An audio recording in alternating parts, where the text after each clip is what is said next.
আসসালামু আলাইকুম, back to my channel Rupsina kitchen. আপনাদের সবাইকে স্বাগতম। দুটো আলু দিয়ে যদি এটা একবার বানান তাহলে আর ফ্রেঞ্চ ফ্রাই বানাতে হবে না। এটা এতটা ক্রিস্পি আর টেস্টি হয় খেতে, ছোট থেকে বড় সবাই অনেক বেশি পছন্দ করবে। চলুন তাহলে দেখে নেওয়া যাক।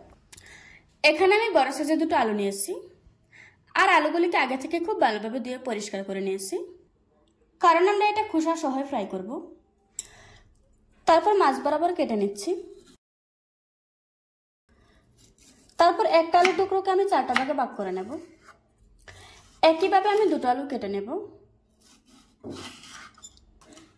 আলুগুলি কেটে নেওয়া হয়ে গিয়েছে। আলুগুলিকে আমি আবারও খুব ভালোভাবে ধুয়ে পরিষ্কার করে নেব।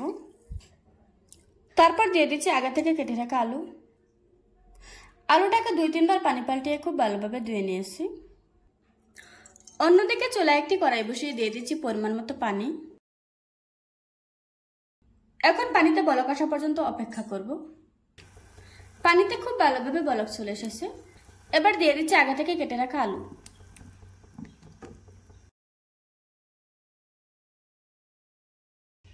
এখন আমি ঢাকনা দিয়ে ঢেকে 80% সিদ্ধ করে নেব। কিছুক্ষণ পর আমাদের আলুটা 80% সিদ্ধ হয়ে গিয়েছে। এখন আমি এগুলিকে নামিয়ে ঠান্ডা করে নেব।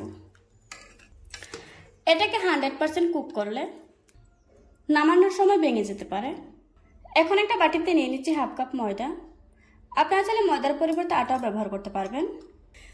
দিয়ে দিচ্ছি 2 টেবিল চামচ কর্নফ্লাওয়ার। কর্নফ্লাওয়ারটা অবশ্যই দিতে হবে, তা না হলে এগুলি ক্রিস্পি হবে না। 1/2 চা চামচ দিয়ে দিচ্ছি লাল মরিচের গুঁড়া। দিচ্ছি 1/4 চা চামচ গোলমরিচের গুঁড়া। দিচ্ছি 1/4 চা চামচ হলুদ গুঁড়া। দিয়ে দিচ্ছি স্বাদ মতো লবণ।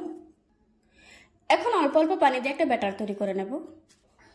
পানিটা একবারে দেওয়া যাবে না, অল্প অল্প দিতে হবে আর মেশাতে হবে, তাহলে ব্যাটারের ঘনত্বটা আমরা বুঝতে পারবো।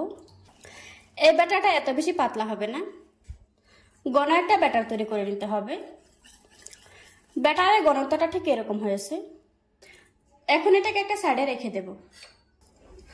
আগে থেকে যে আলুটা সিদ্ধ করে রেখেছিলাম, এখন উপরে সামান্য একটু লবণ দিয়ে দিচ্ছি আর উপরে দিয়ে দিচ্ছি 1 চা চামচ কর্নফ্লাওয়ার।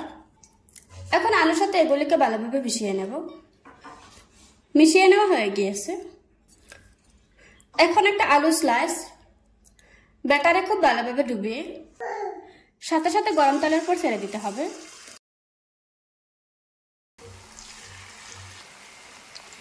সবগুলি ছেড়ে দেওয়ার পর চুলার আঁচ একদম কমিয়ে দিতে হবে, তাহলে উপরটা খুব ভালোভাবে ক্রিস্পি হবে।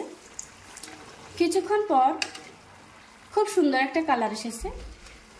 এবার আমি তেল ঝরিয়ে একটা প্লেটে তুলে নেব। এভাবে করে আজকে আমি সবগুলি ভেজে নেব। দেখুন বন্ধুরা, আমার নাস্তাগুলি বানানো হয়ে গিয়েছে। একটা ভেঙে আপনাদের সাথে শেয়ার করছি। আশা করছি আজকের এই সহজ রেসিপিটা আপনাদের কাছে ভালো লাগবে। ভালো লাগলে লাইক, শেয়ার, কমেন্ট এবং সাবস্ক্রাইব করতে ভুলবেন না। আবারও কথা হচ্ছে নতুন কোনো ভিডিওতে। ততক্ষণ সুস্থ থাকুন, ভালো থাকবেন। আল্লাহ হাফেজ।